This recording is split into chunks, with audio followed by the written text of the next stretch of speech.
vivir toda una vida de maltratos, azotes con varas, apedreamientos, naufragios, persecución, y finalmente la historia nos dice que Él murió decapitado por anunciar que Jesús es el Cristo. Entonces esto es importante. Y es importante tenerlo claro en nuestra mente. Y es importante meditar en esas cosas. Tercera pregunta.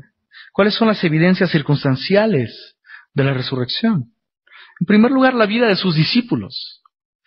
Tenemos a un grupo de hombres, primero encerrados en un cuarto, por miedo a los líderes, a los religiosos de su ciudad. Y eventualmente vemos en Hechos capítulo 2, después de que Jesús resucita y ellos comprueban la resurrección, vemos a Pedro que, en primer lugar, negó a Jesús porque una sirvienta le preguntó si era discípulo de Cristo. Y ahora le vemos en el capítulo 2 de Hechos, predicando valientemente a las mismas personas que crucificaron a Jesús. Hechos capítulo 2, verso 22 en adelante dice, es Pedro hablando: varones israelitas, oíd estas palabras. Jesús Nazareno, varón aprobado por Dios entre ustedes con las maravillas, prodigios y señales que Dios hizo entre vosotros por medio de él, como vosotros mismos sabéis, a este, entregado por el determinado consejo y anticipado conocimiento de Dios. Mira cómo les habla este hombre que hace unos días negó a Jesús 3 veces. Prendisteis y matasteis por manos de inicuos, crucificándole. Y ustedes lo saben muy bien, dice. Al cual Dios levantó, sueltos los dolores de la muerte, por cuanto era imposible que fuese retenido por ella. Acompáñame al verso 32. A este Jesús, que dice ahí, resucitó Dios, de lo cual todos nosotros somos testigos. Así que, exaltado por la diestra de Dios, y habiendo recibido del Padre la promesa del Espíritu Santo, ha derramado esto que vosotros veis y oís.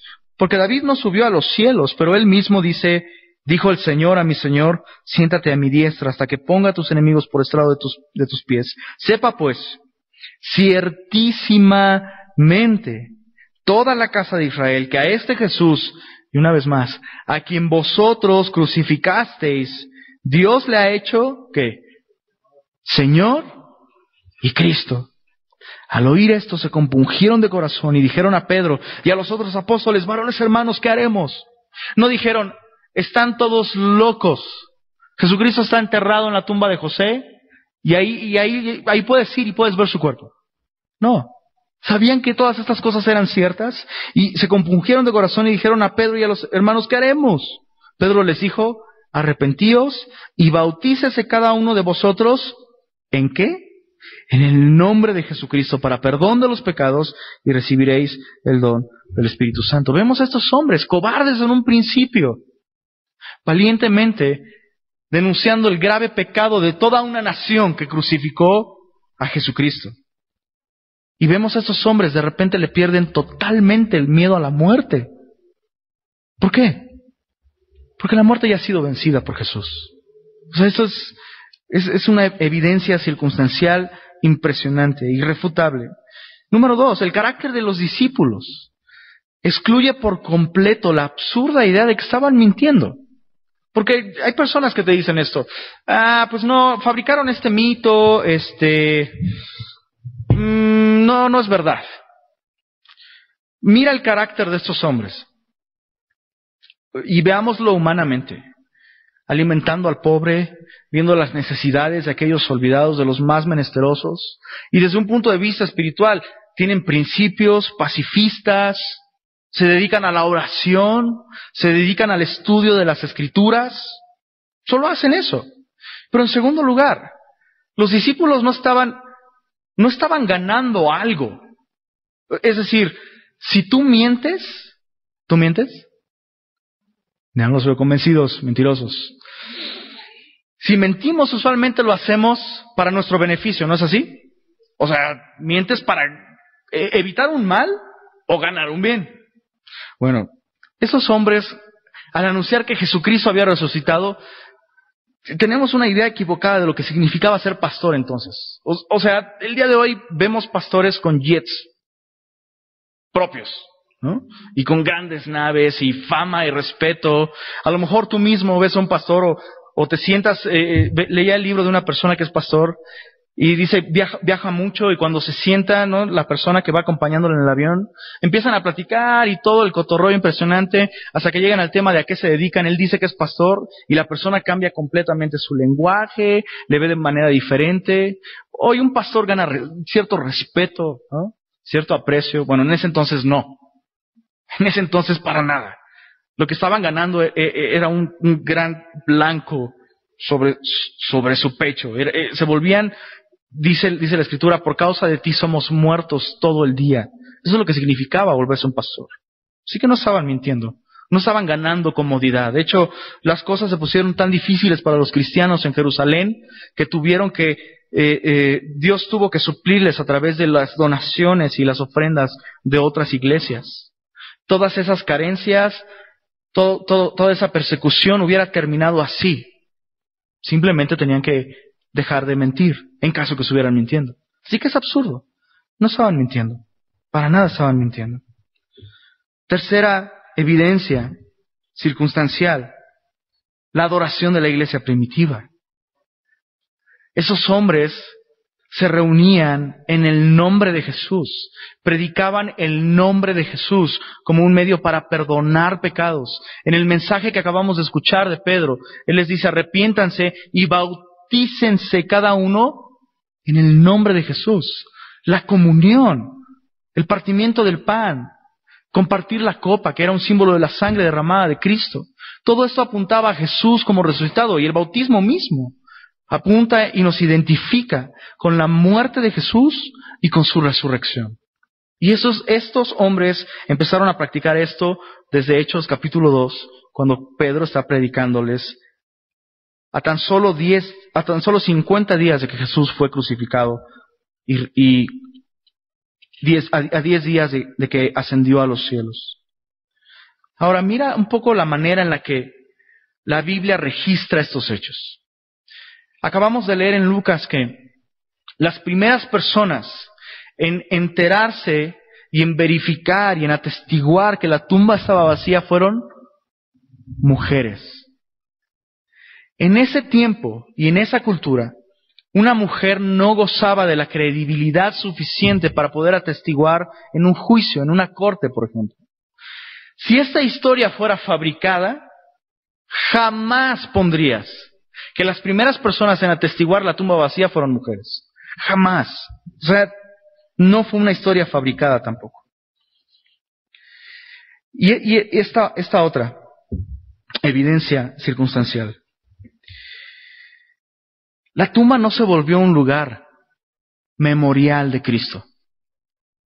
Es decir, ahora hay lugares que se proponen como la tumba de Jesús, pero no son lugares definitivos. Y como sea, no hay registro histórico de que las personas que conocieron a Jesús visitaran la tumba y llevaran flores, y llevaran tarjetas y velas y una foto de Jesús ahí. Bueno, porque no había fotos entonces. Pero eso haces, ¿no? Con una persona a la que amas y ha muerto, eso haces. Pero no haces eso con las personas que el día de hoy están vivas. O sea, no vas al cuarto de tu amiga, de tu amigo, de tu hermano, de tus papás, y les pones ahí flores de muerto, ¿no?, y velitas. No lo haces. Y no vemos un registro de esto en la historia. ¿Por qué? Porque Jesús no estaba muerto. Jesús resucitó.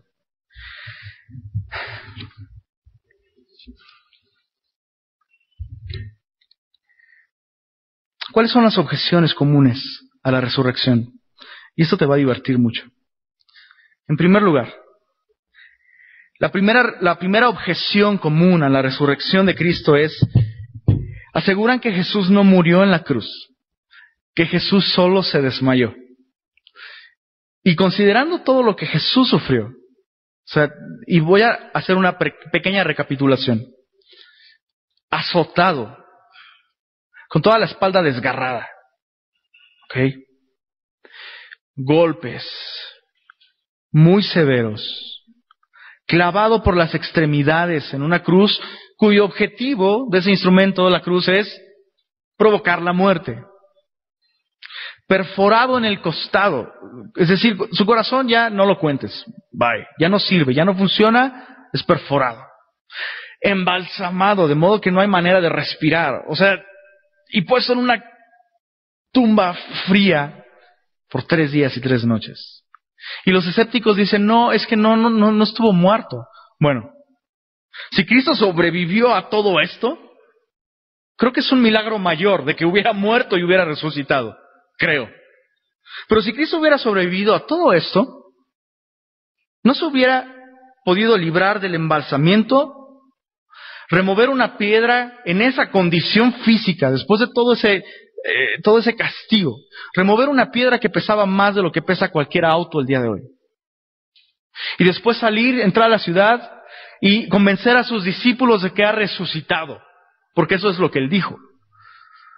Si Cristo hubiera sobrevivido a todo eso, se hubiera ido directo al hospital y hubiera estado meses en el hospital, sin corazón, por supuesto, porque el corazón ya está perforado.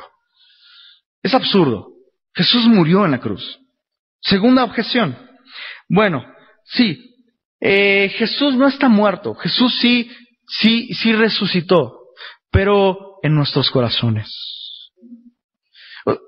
Eso lo logró Pedro Infante. Y no lo adoramos como a Dios. O sea, en Lucas 24, ya lo leímos, léelo en tu casa. Jesucristo mismo le dice a Tomás, el que no creía, le dice, observen que yo mismo soy. Un espíritu no tiene carne y huesos como veis que yo tengo. Tercera objeción. Los discípulos se equivocaron de tumba. Ya estudiamos de quién era la tumba, era de una persona muy importante, rica.